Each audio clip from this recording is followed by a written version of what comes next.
This story is titled, "She Acted Like I Was Invisible at Her Boss's Party, So I Walked Out Without a Word." Ever feel like you're walking into a life that doesn't belong to you? That's how I felt Thursday night at 9:14 p.m. I remember the time because I checked my watch for the sixth time. I was standing alone in a corner of the rooftop at the Galloway Hotel, and I hadn't exchanged a word with my wife in almost an hour. Her name's Selene. Nothing fancy about it, but the way she says it, it sounds like it belongs to someone important. She wasn't always like this, used to be quiet in a way that made you feel like she was really listening. But that was before Marlon, before Blake, before the late nights and those strange perfumes. The invitation came last minute. Over breakfast, with burnt toast on the table, Selene said, "You should come tonight. My team's throwing a mixer for Mr. Blake. It's kind of a big deal." Mr. Blake, the new co-owner. The one she used to talk about like he was some indie actor she couldn't stop raving about. I agreed to go. What kind of husband skips out when his wife says it's important? I dressed all wrong. Khakis, loafers, and a button-down that made me look like I was auditioning for the role of someone's boring accountant uncle. Everyone else, they looked effortlessly perfect, the kind of wealth you can't fake. Me? I was sweating through my shirt, just trying to fit in. Selene introduced me to a few people, but nothing stuck. "This is Rory," she said, "just Rory, no mention of my husband." One guy barely acknowledged me. Another asked what I did, and when I told him data audits, he turned right away to chat up some woman in a sparkly dress. That was the extent of my welcome. Then Selene vanished. No goodbye.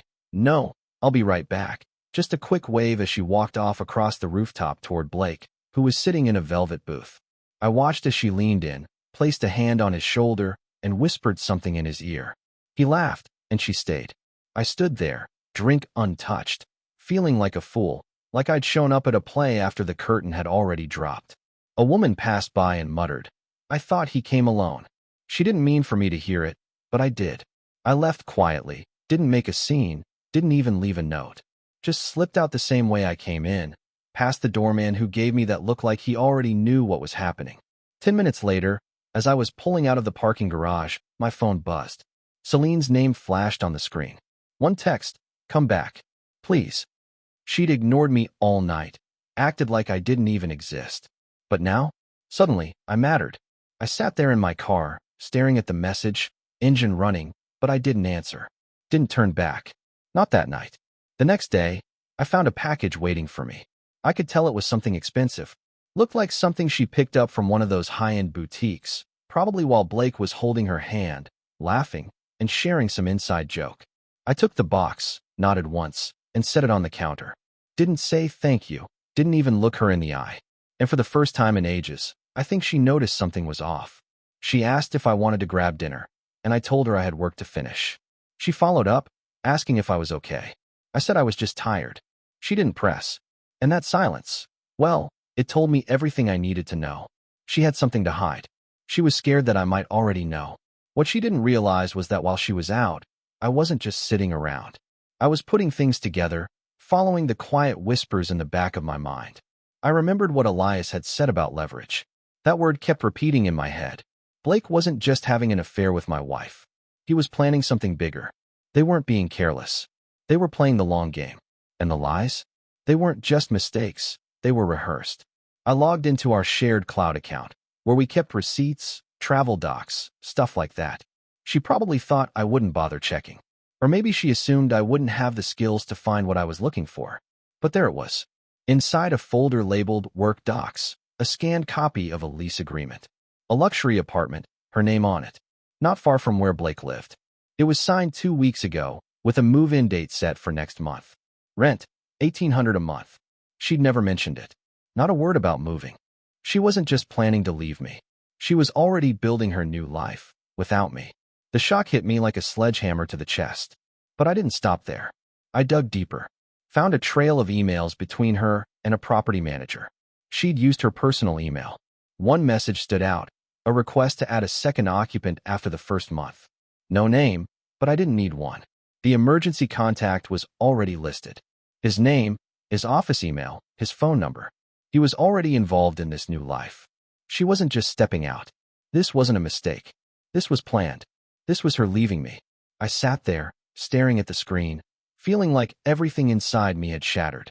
But I didn't confront her. Not yet. Because I knew this was more than just betrayal. There was something else going on. Something deeper. I had to understand why. Why now? Why this way? What had made her decide to end everything so quietly, so completely? That night, I called Elias. The phone rang twice before he picked up.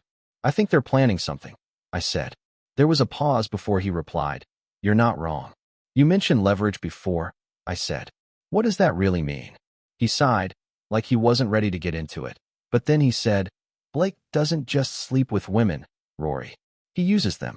He grooms them, promotes them, gives them titles, makes them feel like they're climbing the ladder. And by the time they realize what's happening, they're too far in to back out. And Selene? I asked, my voice tight. She's been promoted twice in 6 months.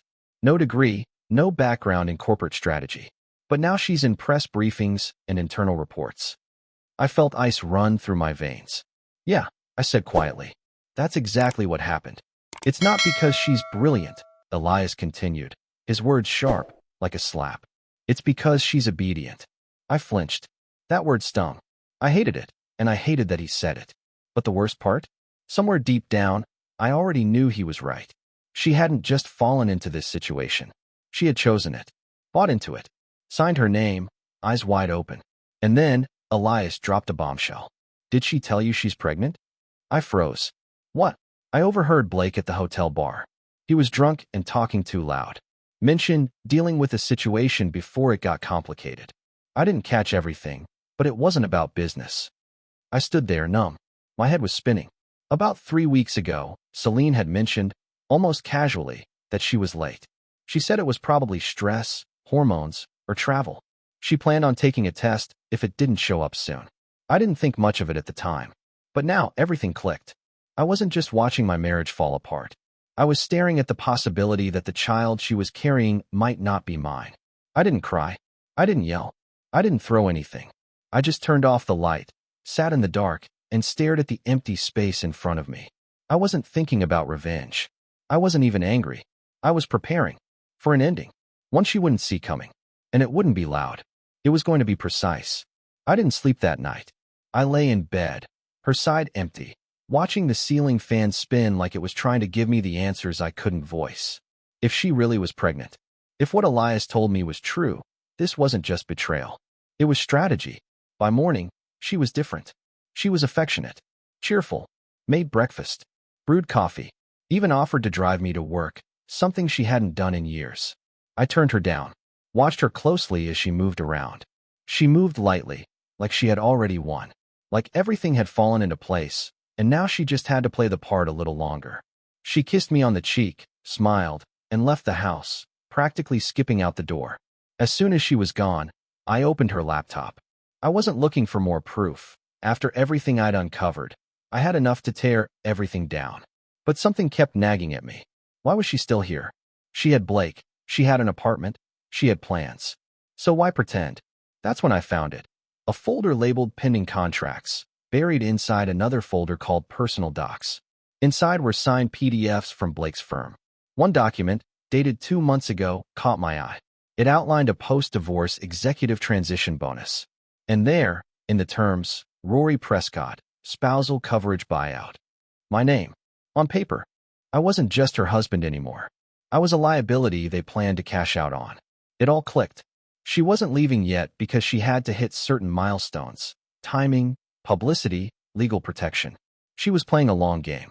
And she thought I was too distracted, too trusting to notice. What she didn't realize was that I'd already turned the tables. While she was planning her escape, I was tracking her every move. I'd installed a silent app on her iPad, a device she rarely used, but one that synced with her phone. It didn't give me any content, but it gave me timestamps, GPS locations, call logs. And those patterns? They told me everything I needed to know. Then, 2 nights later, she made a mistake. She told me she was heading out to visit her cousin Marcy in Buckhead. I smiled, nodded, and said, have fun. But I knew. Deep down, I already knew what was coming. Less than 20 minutes later, her GPS pinged. She was parked downtown, just around the corner from Blake's satellite office. Then, she moved again, into the tower, up 12 floors, down again, and straight to the Ritz-Carlton across the street. Suite 2410. She stayed there for over 4 hours. When she came home that night, I said nothing, not a word. But I kept track of everything. The times, the movements, the patterns. And then, I made a note. The morning before all of that, she had a doctor's appointment. OBGYN, she said. Nothing more. Just a couple of errands. Later, as she sat at her laptop in the living room, I watched her through the hallway. Her back was stiff, shoulders squared, typing so fast her fingers barely touched the keys. Then she clicked something, paused, shut the screen, and stood up to take a shower. I took that moment, opened the laptop. There it was, a draft of an email, addressed to Blake. The subject line, confirmed. Nothing else. Just that word. Confirmed. It hit me like a freight train. She was pregnant, and neither of us had been told. I leaned back in the chair, my hands limp at my sides, my mind frozen. I didn't feel rage, not even heartbreak. I felt something colder. Clarity. Like the final scene of a play where you suddenly realize the entire thing was a lie. Every word, every action, it was all scripted. And I'd been a fool to play my part for so long. She wasn't lost. She wasn't confused.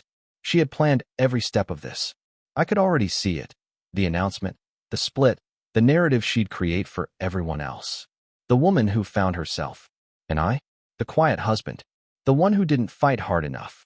But I was done letting her control the story. It was time for me to tell mine. I hired a lawyer, not just any attorney, but a divorce crisis team. They knew the stakes. Reputation, legacy, everything. I handed them everything I had. The lease, the contracts, the GPS data, the email draft. They didn't blink. They'd seen worse. But when they saw one name, Elias, the guy from the rooftop, the one with the footage, they wanted more. They wanted him talking. I told them I could get him to do that. By now, I wasn't trying to save my marriage. I was protecting my future. And Selene was about to learn what it felt like when the man she thought was invisible became the one controlling the ending. The conversation with Selene happened over dinner. No theatrics, no drama. Just two people at opposite ends of the kitchen table, pretending everything was fine. She made pasta, her comfort food, like it was any normal night. Should have been my first clue. I ate slowly, drank my water, and waited. She circled around it. Small talk, questions about my day, but I didn't help her. I let the silence build. Let it hang in the air like a storm cloud. Finally, she broke. There's something I've been meaning to tell you, she said. I didn't flinch. Go ahead. She twisted her fork in her hand like a nervous child stalling bedtime. I found out something recently.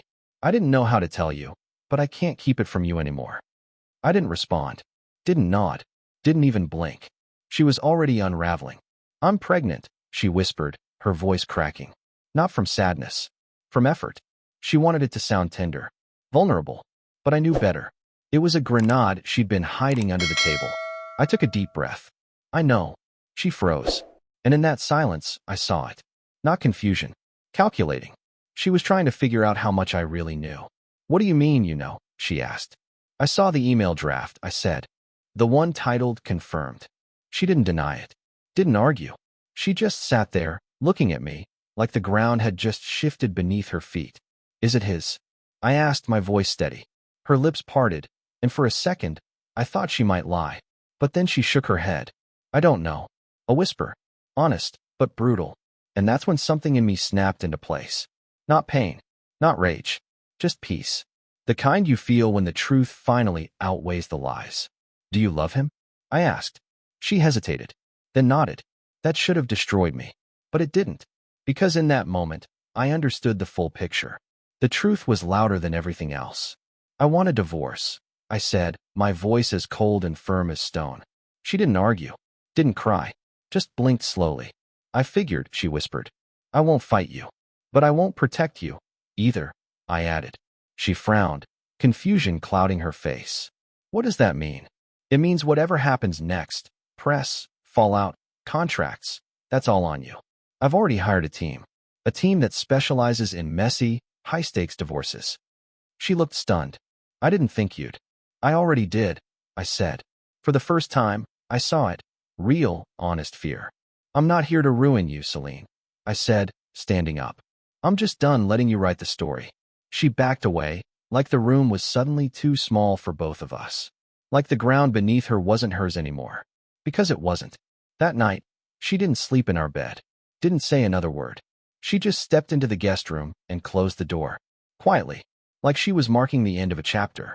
What she didn't know was that by morning, I was going to do something she never saw coming. I wasn't doing it for revenge. I was doing it for peace. The truth would finally be told.